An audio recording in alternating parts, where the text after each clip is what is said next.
Vérité maquée c'est Niki, grâce et grâce. Vérité maquée c'est Bikaya compter la vérité. Ouzei qui salou. Vérité maquée c'est Tikana Yebisayo Niki. Oyebi Mosala.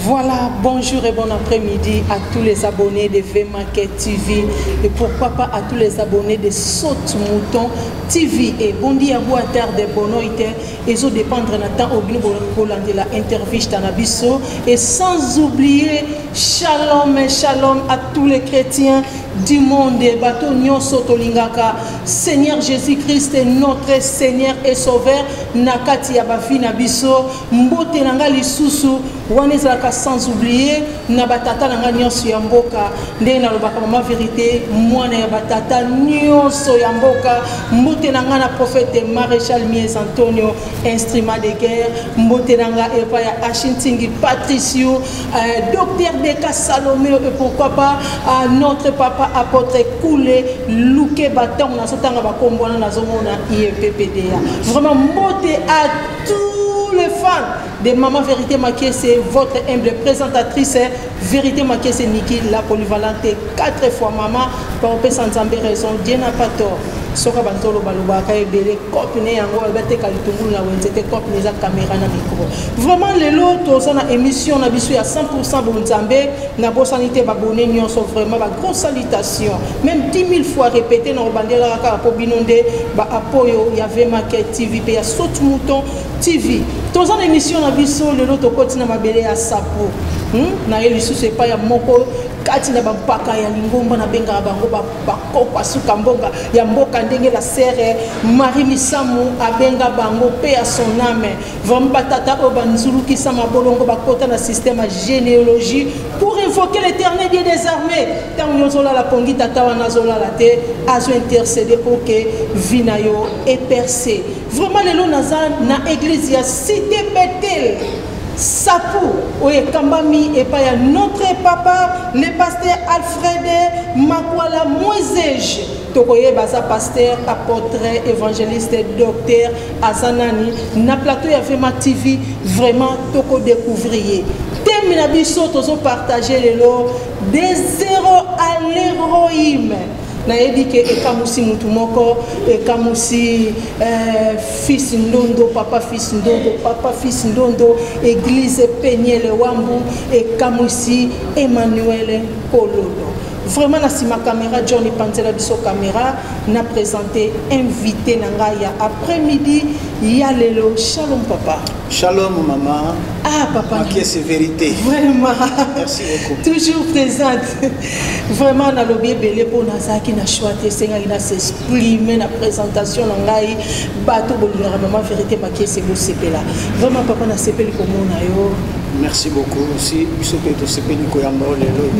Merci papa. Nalobika pasteur, ba téléspectateur, ba téléspectatrice nous bazolanda biso, tokolinga baye ba tokutani na prophète, évangéliste, docteur, prophète, pasteur.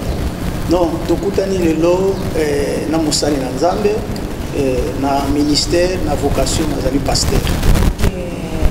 Merci beaucoup papa.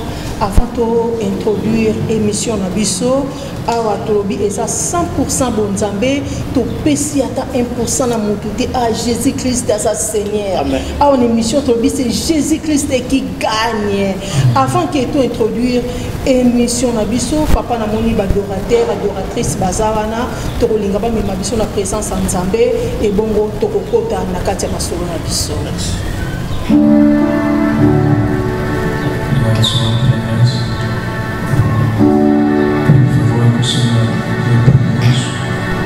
Estamos dentro da tua presença, é uma oportunidade, é uma graça.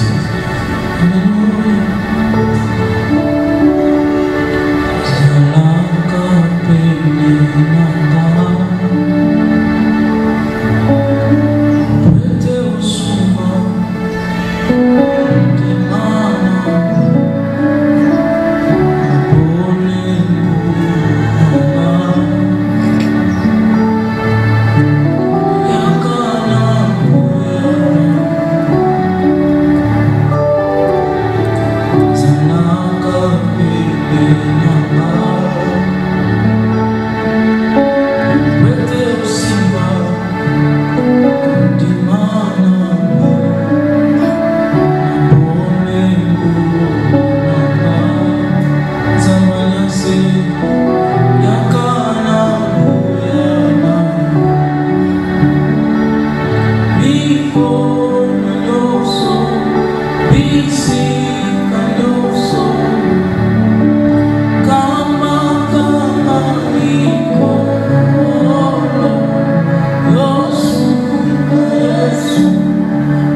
Le Dieu qui mérite l'honneur et la gloire. La Bible me dit il siège au milieu des louanges et la gloire. Merci beaucoup, l'adorateur Nabiso. Zambe alors la azwa lokumu. À sentir la présence de Dieu. Vraiment à sentir la présence de Dieu. Que Dieu est au milieu de nous. Cher Saint-Esprit, merci. Vraiment, et si les singana pour ça, toi aborder mission, comme si tu continuais à toi adorer caca, tu tombes les caca, et lorsque et pesara suppose à quoi adorer, n'est qu'à y a lobby qui avant dans la milliard de louanges par adoration. Donc surtout on doit tomber les kola zawana, il est parmi nous. Papa, tout ça est là, pour se changer à côté pour. Non. Merci beaucoup, Pasteur Alfred. Tout peut ça déjà, si j'ai la biso thème, la biso te reparler. Nalika na bateau baso la biso. Bayeba Pasteur Alfred Azanani. Tokolobe la source ya Pasteur Alfred. simanango tokolobela parcours na ye tozongi na source pasteur Alfred Awuti wapi. Ok, et merci en tout cas Maman Vérité Makies, encore une fois de plus et trouvé vous a bienvenue le Panabuso. Et quelque chose ali pasteur Alfred Awuti wapi a bandi ndengeni. Oui oui. Et pasteur Alfred tolobeli no vie à ministère de vie chrétienne. Merci. Ah vie chrétienne banda ndengeni. Na uzonga mukesima pasteur Alfred abotami lokola jésuite.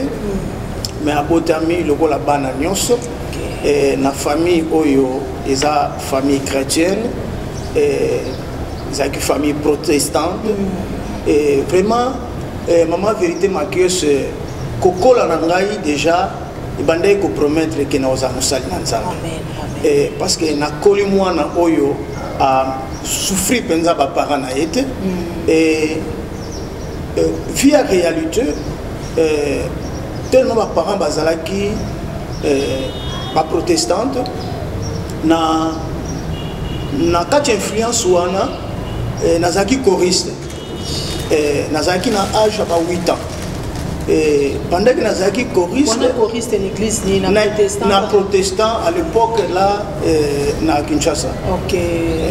Voilà donc nazaki na yo so baptême juste quand on a 8 ans wana.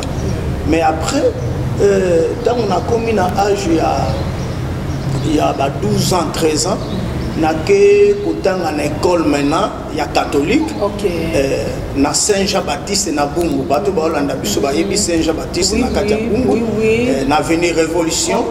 Voilà, na ke otanga kuna, na ke obanda 5e primaire kuna. Alors quand on a na catholique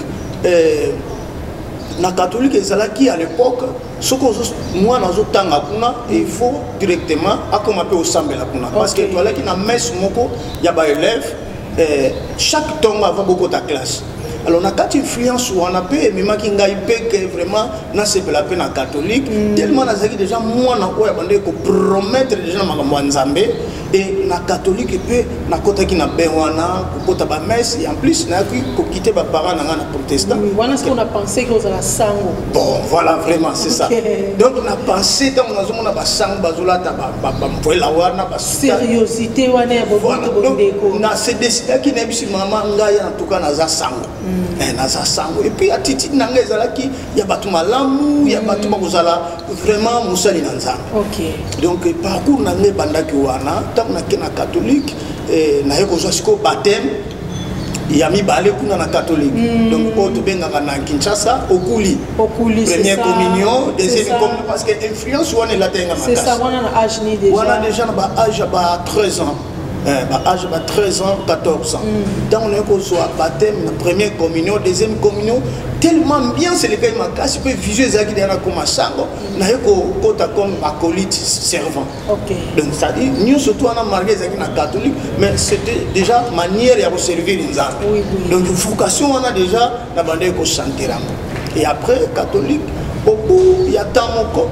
Et Amina Ngamoto Zalaki Nae, nous saluons aussi, c'est un grand pasteur aussi na Congo. À l'époque, tant que nous avons Bengana, Yazaki Gypsy, c'est un grand pasteur, pasteur Joël Lutumba, Bisiko Zanzamba Pamolayo. Azo Kamba Église à Mounene, na Upen. Donc, Tango, Yazaki na grande sœur Nae. Et ma grande sœur Nae, Balinga Ngaï Ming, parce que Tokomaki qui a amitié comme si une famille. Et après un jour, toi qui n'as sango muka mundele azaki belge parce que plus autre ndeko kola na makambo ya classe ezaki moi un peu avancé azaki moi poussé ma classe ezaki un peu avancé après ça wana un jour alobi non ba o ba komida na ba 3e CO ba uza susu ba koliti après moninga na santé net moi je n'ai pas stolinga mingi goza ba se après ba grande sœur ne bande ko sambela na Patmos ba ya pasteur Mwanza na Muvenda na Ngiringi. Alors le soir ayo lukanga na ndako ya bisinga ke Alfred vraiment lelo je parlais en langue. Donc c'est là où makamuno sauté bandaki. Abisinga bi na parler en langue na bi c'est vrai. Yo parle la langue abi na parler en langue abi bon ça va tellement la catholique a refusé puis ça va lui tout ça déjà mi colon. moi aussi nalingina landayo na parle la langue mais comment ça pas parce que à l'époque déjà l'église a réveil enfin on a déjà acquis par groupe de prière ceux qui ont moni bato bazo parler la langue biso bando ko seka toujours ba mais oyo ba venturier parce que biso zaidi na catholique tala ba binzambi otozo seka ba mais tant il y a ibsina que parce que lui aussi il aimait beaucoup l'église catholique mais comment on parle la langue là il n'a qu'église à réveil pour na tembe na qui parle la langue là à Movenda na ngiringiri et pas passer mwanza wa mwanza et le soir ba yeko zwanga na ma grande sœur na eto kei na Movenda et tout lexiculte et après en tout cas culte sili maman vérité makiese na qui décide parce qu'il n'a parlé la langue. Ok. Donc il n'a qui décide parce qu'il n'a parlé la langue. Parce que ma mission c'était n'a parlé la langue. N'a qui décide maman vérité ma caisse. Bon, maman encouragé c'est ça bon faut qu'elle mais tellement les sœurs il y a Amina Ngawana passé Joël à l'époque gypsy Aminanga c'est la sœur Mireille le Tumba que je salue aussi en passant la sœur Lydie aussi le Tumba je salue en passant ce qui bolanda émission nzamba pambula vraiment balinga ngai ne balinga ki petit frère na bango ne pe balinga ngai parce que santé que kiamti ngai na leki na bango ce qui ngai na za paye et ko affecter le leki na bango alors il faut balinga ngai ba idenga aussi ba ramener ngai aussi ndenge bazwa ki leki na bango. Ok, wana siko papa, boke papa mwanza wa mwanza. Malgré que okendela qui parlait à langue, na éviter ça là qui moko ya pelle na yonde mkolango. Oui, là je comprends que parce que Bible lobby Dieu parle tantôt d'une manière, tantôt d'une autre. Oui, oui. Donc je comprends parce que le jour na kenda ki maman vérité marquée c'est bien que na parla qui a langue mais j'ai bénéficié. Je vis la puissance et la main de Dieu. Amen. Et na nima ke loko moko ke to benga ka ba église arrivé binzambi nzambi mais j'ai compris que Dieu est là. Amen. Donc ezalaki jour ya appel nanga. Ok, merci beaucoup Ezaki jour ya appel na yo wana olobi ozaki déjà na 14 ans. Oui, ba 14 ans. Ok, wana na pepe papa mwanza wa mwanza obandé lisusu ko la baptisé abatisa que lisusu. Oui, effectivement ezaki processus moko sumulai parce qu'il y a une chose et l'équipe a vu nanga obstacle mo ezalaki maman vérité makese na ndimelaki catholique makasi na prometaki bato beleke na ozala sang. Oui. Alors problème on a zaki nango maintenant l'église catholique parce que ba yebisaki biso ke baptême ezaka une fois mais déjà na sala ki erreur ya uza baptême na 8 ans na protestant na yena catholique ba rebaptiser nga ce qu'on a comme on ça devient un désordre. Là c'était en 1995 na ndimi naza chrétien église à réveil parce que là déjà j'ai confessé Jésus-Christ comme mon Seigneur et mon Sauveur. Oui. Mais et le petit kala ngai na s'engager na baptême alors en 1995 na ko accepter que za baptême na 2000 ans. Va un peu distance wana et obstacle ngai ezalaki juste que au za baptême deux fois et na ko za baptême na Patmos mais pas sous na église le même Patmos mais pas un pasteur nangai oyazaki moko ya pasteur il y a l'église il y a celui il y a l'église il y a Patmos et là je salue aussi mon père pasteur Billy Matabi donc yende apisenga baptême là c'était na boseni date mais aki ne langa boy na juin donc ça tombe bien aussi ça tout ça l'émission na mois de juin donc na eu baptême na mois de juin na 2000 ans et là on s'engage comme chrétien. Merci beaucoup pasteur Alfred wanizaka toujours de la parcours ce qu'on te comme une étape vie ministère na yo ce total depuis wana au baptême on va servir nzambe comme disciple en église. Oui mais ah si ko to nito yeba ko to sauter penza moke to sauter te po déjà explication ya papa ndenga yebisi biso esi to comprendre siko ebandaki ndenge nini papa pona oya na kati ya mboka oya ngola ezalaki batata kuna bamoni ke le tongo na yo ok nde batindi yo mission na ngola to oyaki na ndenge na yo moko. Ok, merci maman vérité makiese na évoluaki comme un serviteur prédicateur, déjà parti à Kinshasa, na servaki déjà Nzambe, mais tellement circonstances y a vie, j'avais déjà une famille qui en Angola, mon grand frère a proposé un téléphone à Angola, donc c'est mon grand frère que je salue aussi. Papa Ephraim Mansis, ainsi qu'aux alliés Nzamba Pambulayo, Nalingago Mingi. Donc, Yende Moutayaki, Kozwanga na Congo, Touye Angola. Donc, Toyaki, comme Moutounion, son Nenge Ayaka Boluka vie, mais entre-temps, comme serviteur de Dieu. Oui, oui.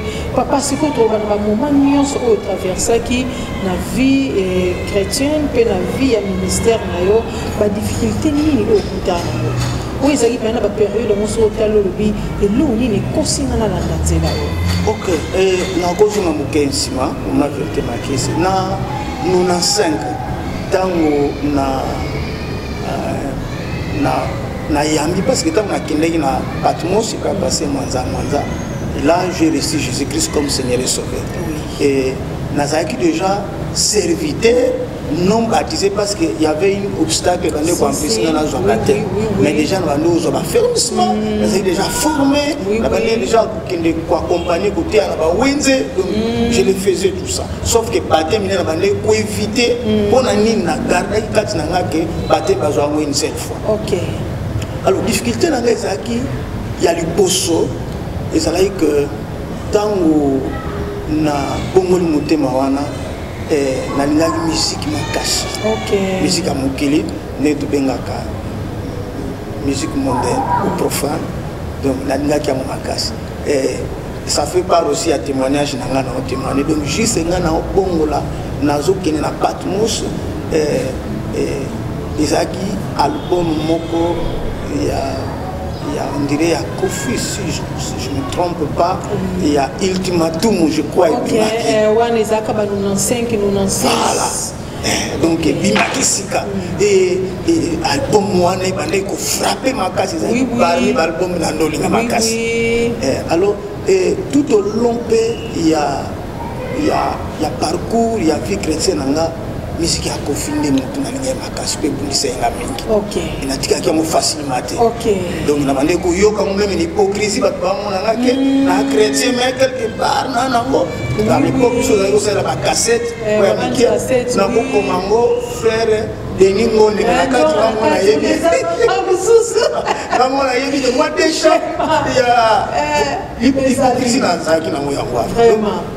Difficulté dans les zaki mingi musique parce que côté à Makambouana ils sont trop jeunes ou Mambouabasi vraiment ils sont pénalisés mais musique ils ne sont pas. Ok, à part musique ils ont des difficultés nous sous au monde nazara na catholique nazara qui billet to vivre ma vie na bisozo bongo ça mais papa blague à part vie chrétienne tant on est qui facilité oui ça qui peut frère azo tambola li papa moko roka kangama na nzala o ko ba kututé bo protéger bo bini mais ngoni luko liaté donc il y a des difficultés mais attends on a pas qu'il faut qu'il y ait une évangélisation surtout la bise na ba wenze à part ça faut qu'il y ait des mobilisations 4 heures de jours si les cafés au bandit dès comment l'ingami ah c'est dans le campo pour la témoin vivant de la période wana banona des aka facilité on d'autres parce que midema yesois aller mbunda on a synthèse et adorateur na biso ba biso la présence dans les araté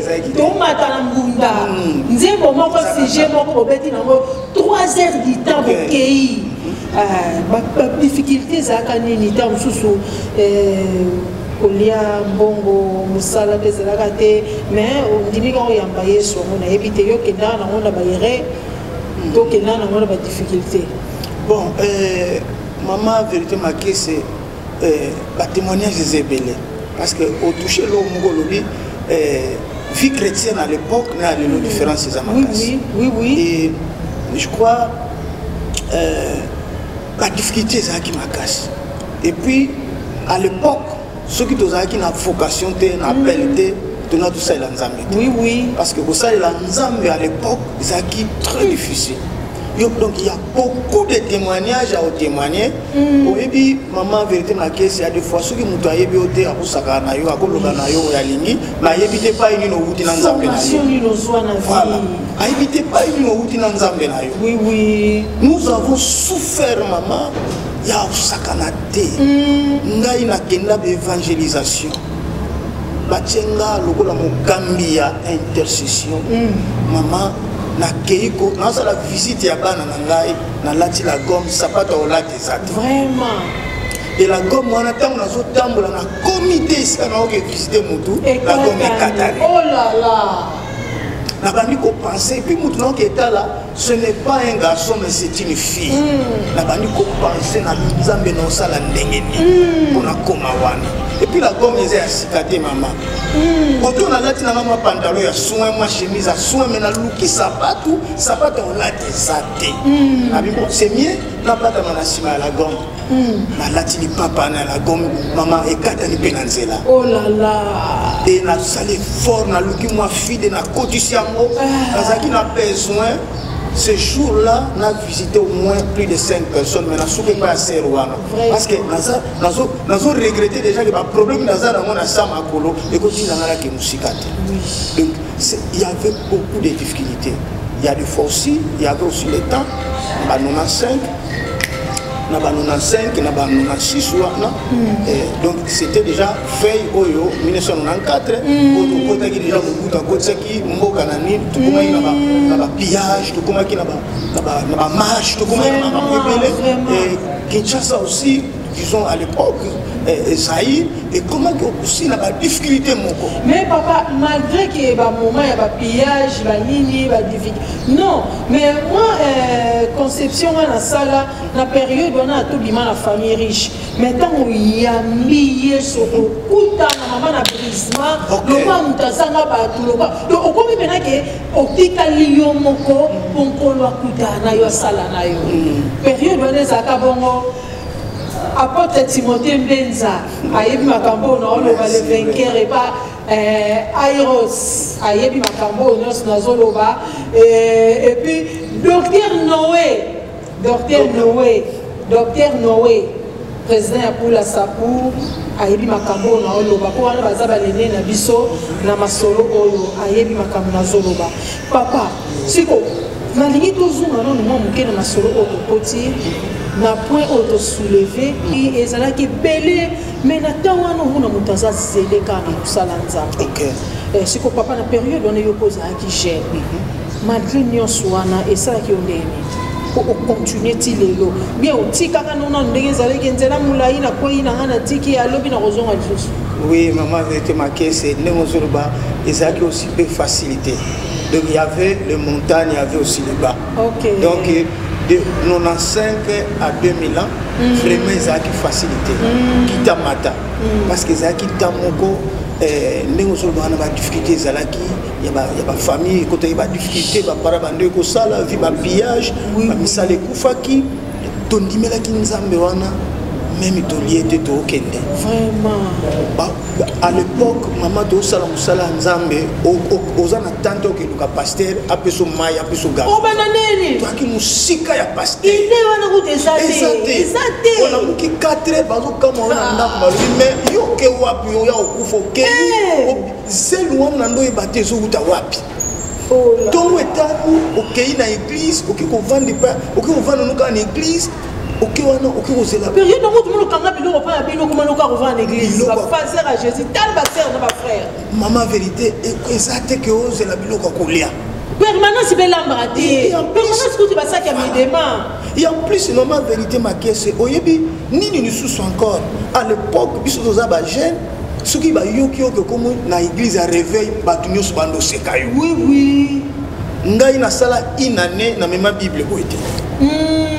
Nouveau Testament na sachet ya moni sachet vive bimakala oui oui nazo memango lokwa batindinga quelque part ce qu'on a bimisa Bible na ce qui na komi pembeni église OK toi qui na Bible moko boya nene donc même ce qu'on meni il faut souffrir parce que ngai na jour mususu na signa qui na bina même Bible ka boyepo nazo bata un peu trop bato ba comprendre nga kake na comme na chrétien parce que maman vérité Mathias à l'époque ba ko traiter yo ma paix on est quand même témoin de Jéhovah si même qu'on est quand même na témoin de Jéhovah nandoki mais maman vérité Mathias papa moko azaki voisin na biso soko leki et pas na biso aza ba papa ba bana na poto ba ya oui jour mona sina na otambola na bible abenga bi Alfred Yaka abi o ni nebisi za bible abi oyebi Yesu wana abi ayebi abi oyebi Yesu wana te oyebi ngai na vandi plus de 20 ans na poto basambela ka Yesu mama oyebi nazaki ezalo ko mutu ndo tukanga na zwa na kezongi sa bible na parce que ezaki à 0 mètre ando bisangabi ozoka soni te na âge na yo oyebi makambo bandi parce qu'à l'époque ba ke soki o mi pesi mingi classe otanga te soki mi pesi mingi o négliger nyonso mais biso pasteur na biso vraiment nzamba pambola to négliger classe te tanga ki nyonso to wana donc yango na bike maman vérité makese il y avait beaucoup de difficultés mais eloko lobi wana comment to surmonter qui pour vraiment tout continuer au landa nzamba ngo maman vérité makese naza na cadre église na tikala au monate pasteur nanga abimisi mbonga kabelinga même atingi o oui na tikala au monate azolia bengi yaka bolia église à noir et blanc na tikala au monate atindi yo obimi na ye o memeli ba sache ozongi soki izalaki ata malala ta ba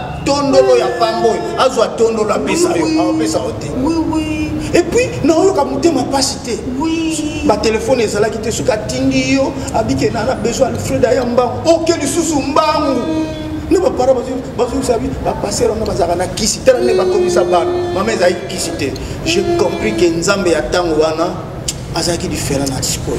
Ok, merci beaucoup, Pasteur Alfred. Les Kambo, ils ont matanga mutema. Pour nga pe makan saison inga sima.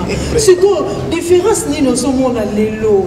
Pour voir les églises en noir et blanc, les autres comme l'église à télévision couleur, l'église Android, vraiment Bolimbi Sebele. Et ça va réalité au tozomona. Différence ni nos mona. Na l'église na biso eta on a maman, vérité ma c'est ba différence c'est belé. Mais na linga na cité mibale ya liboso eza manque d'amour ya mibale bato baza sur la crainte nzambe te donc des différences wana d'abord sur na lobeli amour et les autres sont na ba hypocrite bana na nzambe les autres sont na ba hypocrite les hommes de Dieu même il y a des fois nous prêchons l'amour mais nous pratiquons pas l'amour il y a des fois nous prêchons l'unité mais tous en a unité. De la même chose aussi, nous avons des serviteurs, des enfants de Dieu, à quatre églises, mais il n'y a pas la crainte de Dieu. Maman, vérité ma caisse, à l'époque, ceux qui n'ont soumuki, parce que même ceux qui de nos anciens qui a 2000 ans, il y avait le bas et le haut. C'est ça, c'est ça. Ceux qui n'ont soumuki dans aucune église. Oui. Ceux qui n'ont soigné dans aucune église. Culpabilité. Voilà, c'est ça, la culpabilité. Oui. Et puis, maman, vérité ma caisse, nous confessons nos erreurs. Peu importe sa gravité, il peut y avoir pasteur na biso. Vous savez que maman biso ozala qui même na niveau parce que à l'époque déjà tant on de 14 à 15 ans tant que les 2000 ans, nous avons atteindre déjà âge adulte. Oui. Mais vous voyez que maman te m'a confessé, OK pas pasteur non et puis que papa, mikolo nazo ka pousser en zoto pamba. Oui. C'est ça, c'est ça. Papa biso abi ozoka ndeko expliquer ye. C'est ça. Ici au fukami asambeli, peut prier wana simbi. Exact efficace. Oui. Mais les lots, ils ont makambo sous ça la matin, maman. Donc, manque d'amour. Totondi si l'église, maman, kolandate l'église, tondi kolandate, nous avons un grand travail. Ok. Donc, on a passé à ok. Église, nous avons beaucoup des hypocrites dans quatre églises. La crainte de Dieu est zante pas abattu. Les gens comme Moutaza Moussani Nanzambe, bazo biso tant bazo benga mwana na Nzambe maman na ya zo pesa rapport zone di mateke mwana oyo ayo ko sala protocole yene mutu à commettre makambo landa. Donc c'est ça maman, il y a beaucoup de différences mais on a noté manque d'amour. Les zate les rois tozalaki maman yozo sambela na restauration babenisi babi campagne za kuna toke biso nyonso au comment église nyonso ba pasteur ba soinité ba pasteur na biso akala bazalaki a hotel na église nyonso ya quartier et pas au même na bana na baza lokola ba mi baza lokola ba mi ba sololaka ba kutanaka mais différence ces amis le coup de l'église moi ça pembeni mais à l'époque ça qui moi misika mais beaucoup kutana. Je me souviens un jour pasteur moko ami a passé dans biso même quartier on sa la campagne d'évangélisation a pasteur on dit ma botinda biso to kekuna lokola ba intercesseur lokola ba protocole a kangi église na ye to keko sala musala kuna. Donc il y avait une démonstration d'amour pour les une époque où on a que les gens. Ce que pasteur Alfred amour ezaki na époque wana na temps oyo eza te eloko nini oyo ezaki komema bato na époque wana à se convertir totalement et puis sincère de moto abongwani mpenaki abongwani azokoka kodiscerner le bien et le mal ayebi ke so nasali boye nasali mabe so nasali boye na touché l'interdit so nasali boye na violé loi eloko nini oyo ebandaki komema mpo nayebi ke papa okobakeye la puissance du Saint-Esprit mpo lelo mpe tozo espérer tozo croire la puissance du Saint-Esprit ce que mekano koexpliquer biso et le connu de Bandeko ça n'époque où on a pas bon on est solo.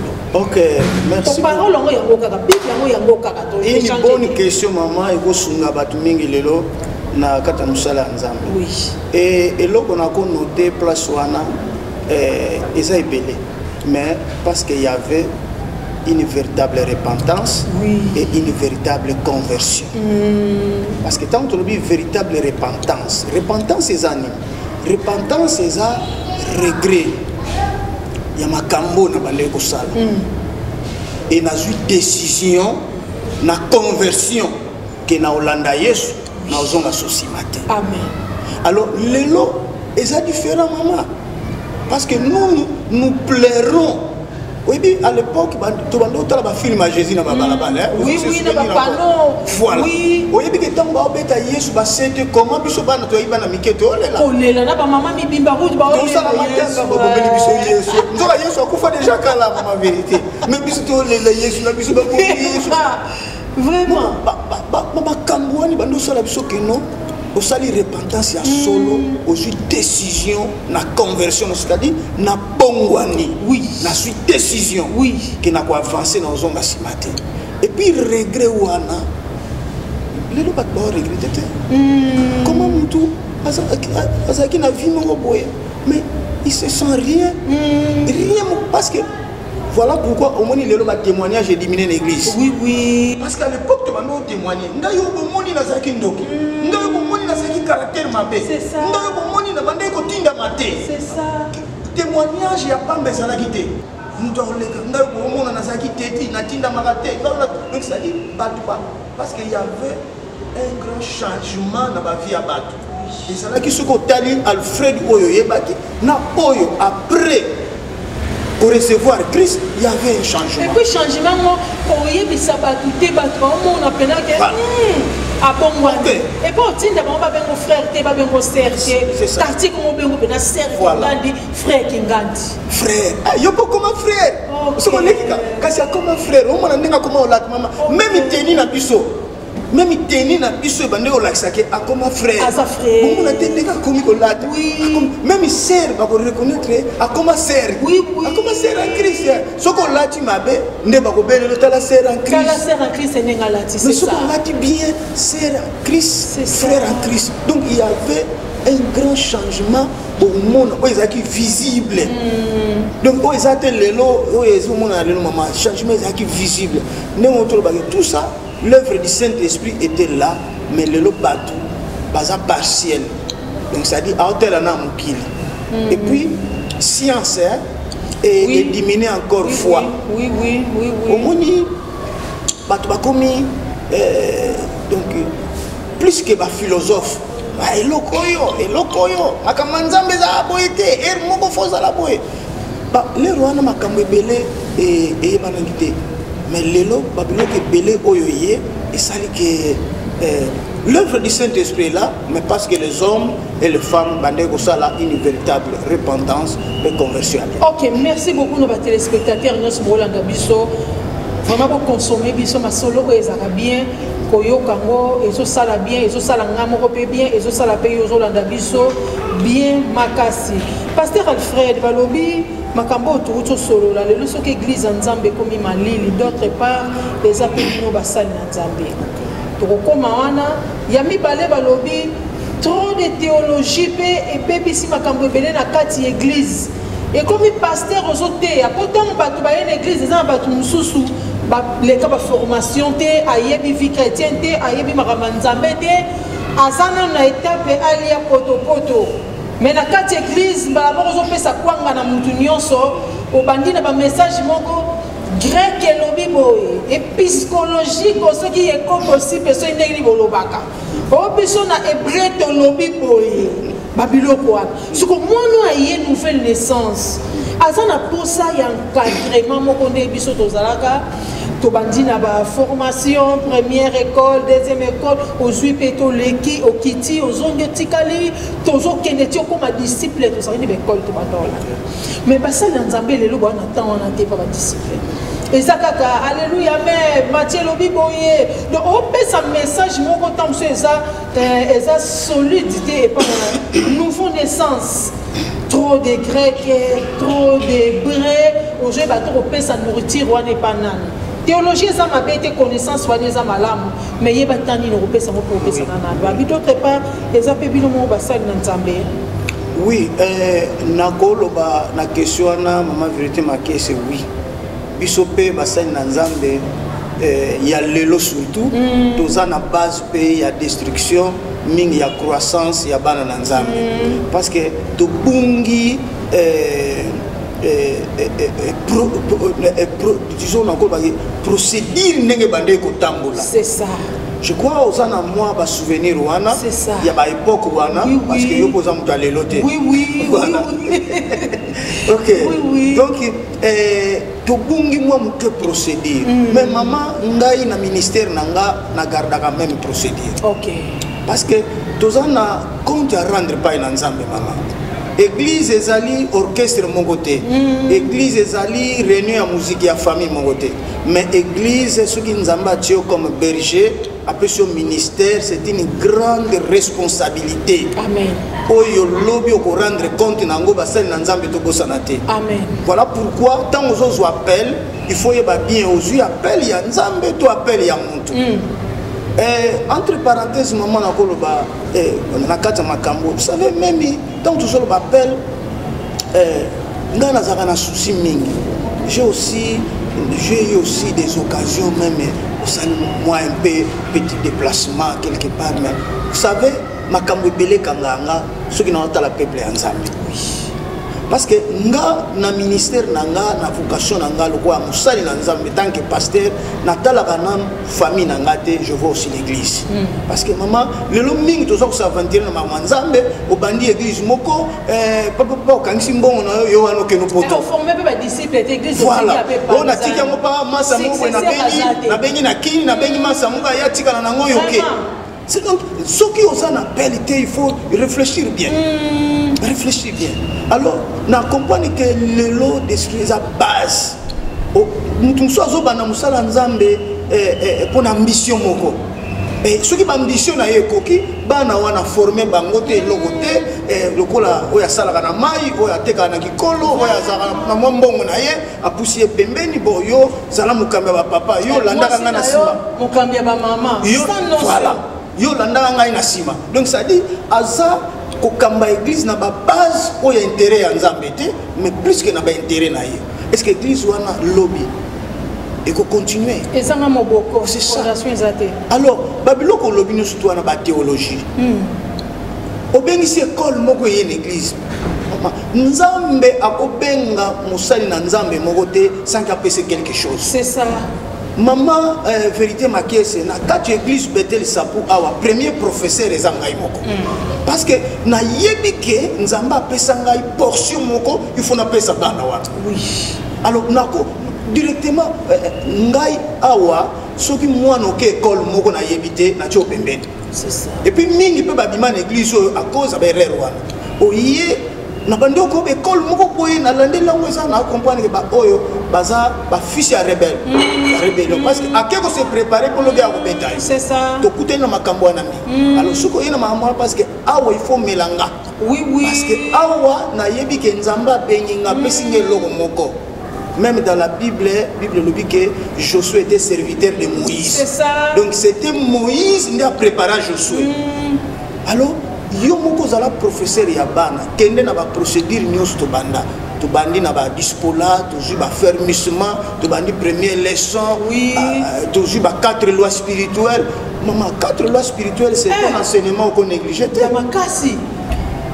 D'abord, va présenter l'amour et le plan merveilleux de Dieu pour votre vie. Les péchés. Le péché, comment nous avons séparé. Donc ça dit, aux ans nous aussi déjà enseignement sur les péchés. Voilà pourquoi parmi la question mais ni les salaires qui parce que on nous a enseigné les péchés à bas âge. C'est ça. Ésaïe 59 verset 1 à 2. C'est ça.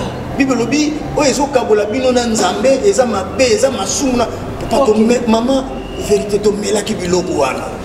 Nous avons compris que le logo na bosala mo soute pona o kabwana na nzambe.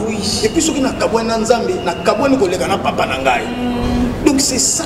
Bansener sur les péchés, bansener sur Jésus.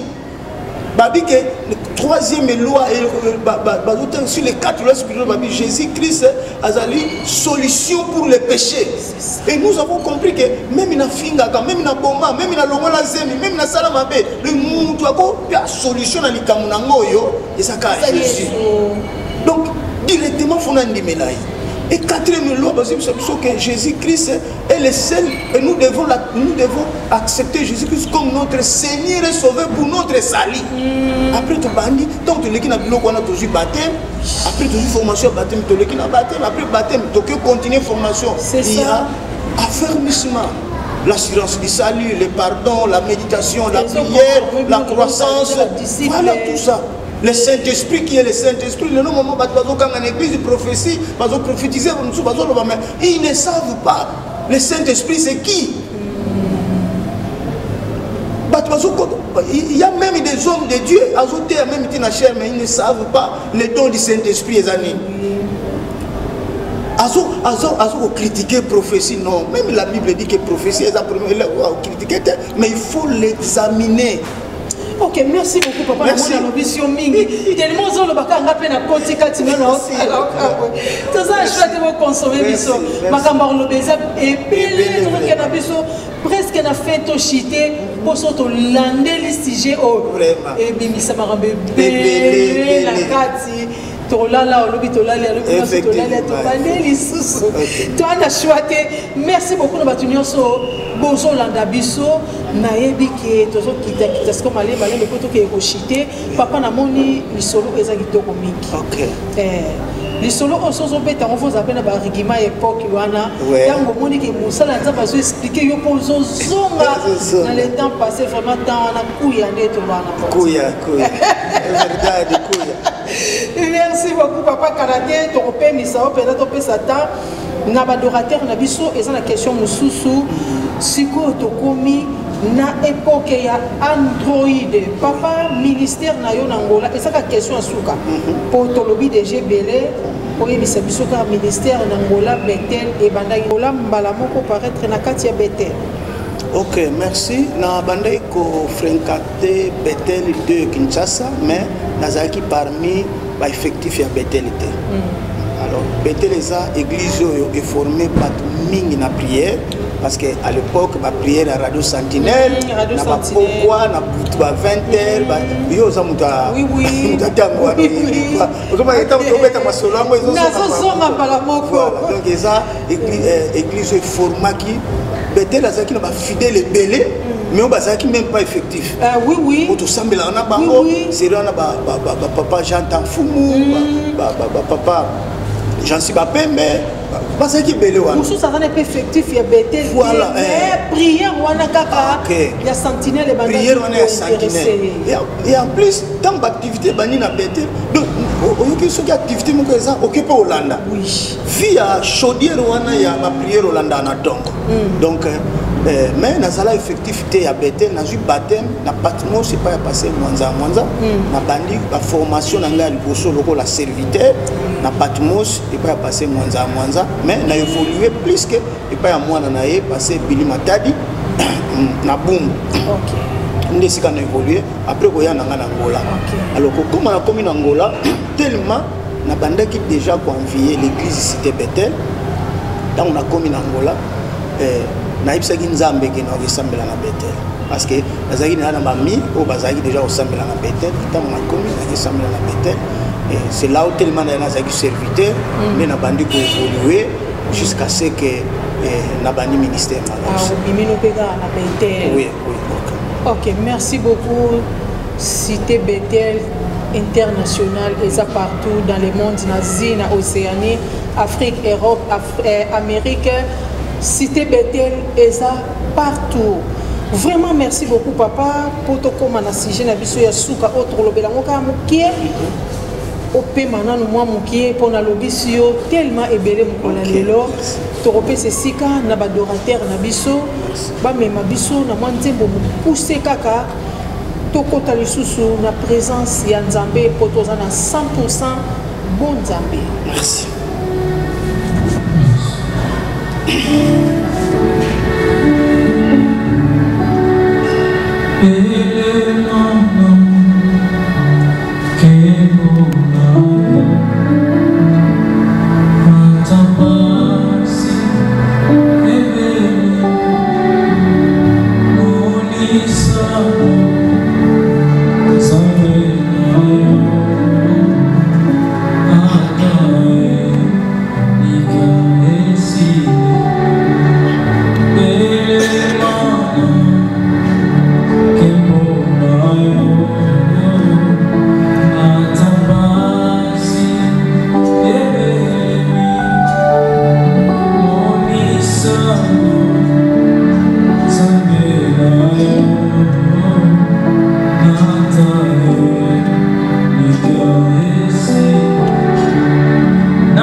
de Jésus-Christ. Tolobaki, ici, pour défendre l'évangile de notre Seigneur Jésus-Christ. Sans oublier à l'époque, il va prêter ça, biso va serment, il va biso de tellement le rôle à soda, il va à cher, aux olobaki, pasteur à l'obina, loba, je suis prêt à aller n'importe où pour les salir des âmes. B, je suis prêt à faire tout pour les salir des âmes. 3, je suis prêt à sacrifier tout pour les salir des âmes. Il y a un moment où il serment, il y a singa. Oyebenda rabiso ato baluki oke gauche oke droite singa wana toujours ekobenga yo vraiment ba grande salutation et pas ya koko na ngai ya molimo boye nchiku oya kota tata na ngai ya molimo Roger Makuta Tamba paix à son âme mbote na ngai na papa na ngai ya ministère oya ya mbinga na mabele ya Angola na 2004 apôtre Hippolyte Ndeka, l'homme des cantiques nouveaux, l'homme des cliniques, Bolam Weleke Bele, partout na tambola kana mema komba tata na ngana motema apôtre Hippolyte Ndeka père ya ministère na ngai oya lokoti ngai na Angola lokoti tazwi ngai na Angola et bisika wapi na banda ko évoluer na makambo nzambe na église Morija, l'homme des cliniques, l'homme des cantiques nouveaux, apôtre Hippolyte Ndeka na libota na ngamo pimba ya Morija bambote bele vraiment na linga bino makasi. Sans oublier mbote na ngai na mama Rakiel et plein sigma tout mona Christophe Bolam mpe eleki ebele papa to comme na biso na suka vraiment toto chité et ça un message moko papa olingo pesa biso déjà l'adorateur ba minga na présence na lobinga pe na za parmi bango na kati ya projet au papa ozanango vraiment maman véritable ozala wana poto tombola nzambe Bible lobby tant bozo tombola kolo Yesu Masia wana bokomona combien ke oyazali na bavi na biso vraiment John na sima caméra serrele biso caméra na elogia papa alinga pesa message mokeza capital na bandeko nyonso boza partout dans le monde message eza pour bino boza en Amérique boza en Asie boza en Afrique na Océanie na Europe vraiment message et comme la bino micro na elogia papa. Merci en tout cas encore une fois de plus maman vérité makiese maman azosunga que musala na nzambe qui est partout na nzela ya musala bozo sala vraiment nzambe a continué opesa bino mikolo ebele parce que bozo contribuer na évangile. Merci. Message na ngai ezali que na ngai na ebisa bana na nzambe il y a partout tant on a bana na nzambe azuta la peuple ya nzambe eza na mabele awa c'est-à-dire bisika nous ozala na Asie ozala na Amérique ozala na Europe ozala partout ozala na province donc message oyo eza pona yo na ye ko ebisa bino ke kobanda semaine ekoya tozo banda musala moko tobengi yango espace la prière fervente du juste. Amen. Espace la prière fervente du juste. Je crois makambo ezaki ebele mais nous sauter en tout cas ekozala tanto bimisango awa. En dehors ya vocation ya ministère nazana comme pasteur et nzambe apesanga aussi dont il y a guérison. C'est-à-dire mingi ya ba fidèle baza na kati église pa nazo kamba par la grâce de Dieu bazali parce que bamona nguya ya loboko na nzambe ko azosala kati na ngai. C'est-à-dire ce que yé na problème na yo na sambeli napesaka mai te napesaka mafuta te napesaka eloko te soki na sambeli nzambe wana na okonfese Jésus-Christ comme Seigneur et Sauveur ye nde asalaka akokota na likambo na yo mpe akopesa solution. Alors mingi ya bato oyo bafandi na église ya baza bafidèle bamambre oyo bakomi bana na nzambe basali na nzambe bafamille ezali awa baza baoyo bamona loboko ya nzambe na ngai nde eloko efandisa bango awa. Voilà, et tant que mosali na nzambe il faut yeba eloko nini nzambe apesa yo soko yebi eloko nzambe apesa yo okozala na okubanga mutu te okosala mosala na nzambe à l'aise. Alors na ngana ebisa bana na nzambe ya partout bana boza na Europe boza na Brésil boza na Afrique du Sud na Portugal na Canada na États-Unis partout esika bozwami na Angola na Kinshasa na province message eza pona bino et message oyo eza pourquoi parce que ministère ezaka localité ministère ezaka pona pays moko te et vocation ezalaka te pona famille moko mais vocation ezalaka pona famille ya Nzambe donc c'est-à-dire ezali pona mokili mobimba alors tant que okutana na ba maman vérité Makiese te okompani ba grâce toza nango ezozala limité ezokoma on dirait local or ezana bato mosusu bakoki kobénéficier nango. Voilà pourquoi tu crées espace oyo la prière fervente du juste. Et ça juste une intercession. Et ça juste intercession. Parce que tant que tu as bien intercession, ils allaient mouto à plaider pour la cause de bato mosusu. Alors biso nzamba bengi biso. Tozalaka ba wumbu ya nzambe. Tant que tu as ba wumbu ya nzambe, ça dit tozali bana misala ya tata na bino ko ya zali nzambe na bino. Alors tu se disposer chaque mardi, là chaque jeudi. À partir de Angola, on a un canal Oyo, il y a Maman Vérité Makiese et yo tikaka requête na yo. Situation non nyonso za nango. Meka nzambe na biso. Tika requête na yo. Problème na yo, malade, situation nyonso za. N'importe quel problème. Au cause en Europe, nous avons un problème surtout ça.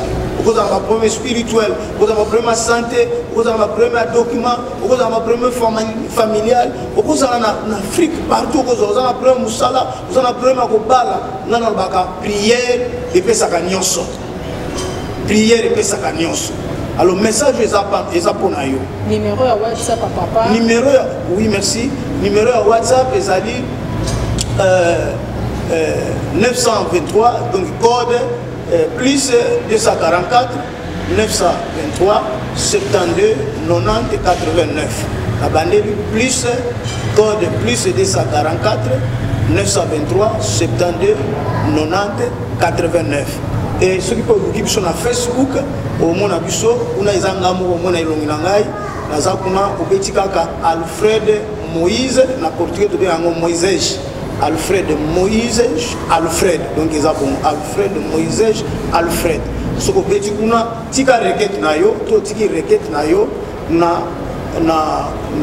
page na biso ya na compte na biso ya WhatsApp pour tout pesa numéro en tout cas to bengi bino bo mekanzambo bozana ba problème prière to sengi elote mais tu as juste besoin ne fût-ce qu'une minute 30 secondes. Ce qui te lie pas à Nzambe na biso pona kana yo peut-être pas ina ne simbate au meki Nzambe na biso parce que chaque serviteur chaque mosali na Nzambe ana grâce na ye ana alliance na ye azana makambo ba yokana na Nzambe. Voilà pourquoi nous sommes yo peut-être kana yo umeli wana situation no wana umeli peut-être tango ekoki pour participer na kati ya programme oyo espace la prière fervente du juste. Quand tu as expliqué, on est déjà parti à mardi, jeudi, à partir de 14h, dans l'ère Afrique, dans l'ère Europe, je crois à partir de 6h, dans l'ère Amérique, je crois, à partir de 6h du matin, dans l'ère Amérique, sur Bolanique, sur vraiment, tika sujet à prière, tu ressembles là, ce qui peut témoignage, tika merci en tout cas, merci beaucoup. Plateau, maman, vérité Makiese aussi béni. Ok, merci beaucoup. La prière fervente du juste. Ok, merci beaucoup. Nous avons message écueilli, message Yawana, prière et déclenchera miracle. Amen. Prière et changera la situation. Amen. Prière et bouca que quoi il sera la montagne et la colline. Amen. Prière et quoi il sera la loi établie. Amen. La loi établie, nous sommes tous zalate, au yogotami au koutiango. Prière et quoi il sera la ya ténèbres. N'enge papa alobi. Vraiment, toko tanakati ya groupe ya intercession oyo. Différentes églises au sein de la Caisse ensemble la catholique qui mbangiste na néo partout église nyo sur sambelaka zala toujours batelanda kunayo mais zala na biso intercession zala na biso pour la situation ko ezotungisa yo situation ko eumeli ko ezoza solution te jeudi na 14h bolanda biso na ba live direct na compte ya Facebook ya Pasteur Alfred Moïse Alfred. Bolanda biso lisusu na vérité Makiese vérité pe bolanda biso lisusu na compte ya vérité Makiese. Na suka bolimbisa biso so to déborder ezana masolo to betaki ya koyeba origine na mutu po to boyo Pasteur Alfred wana azaka Melchisedek. O kutu ayebani te sur abimela wapi. toloba yango mingi pour éviter de mabaku yango tozaka tokutana mosala nzambe apetela biso lisolo ya source na parcours na ye pour place ozali soko betaka mabaku otika omoni place pasteur Aouta na Congo démocratique à l'époque na Zaïre. Ambote na bino, merci beaucoup. La docteur Janvier Sedi, bino nyosuna bandu tanga batata boza tel mengele.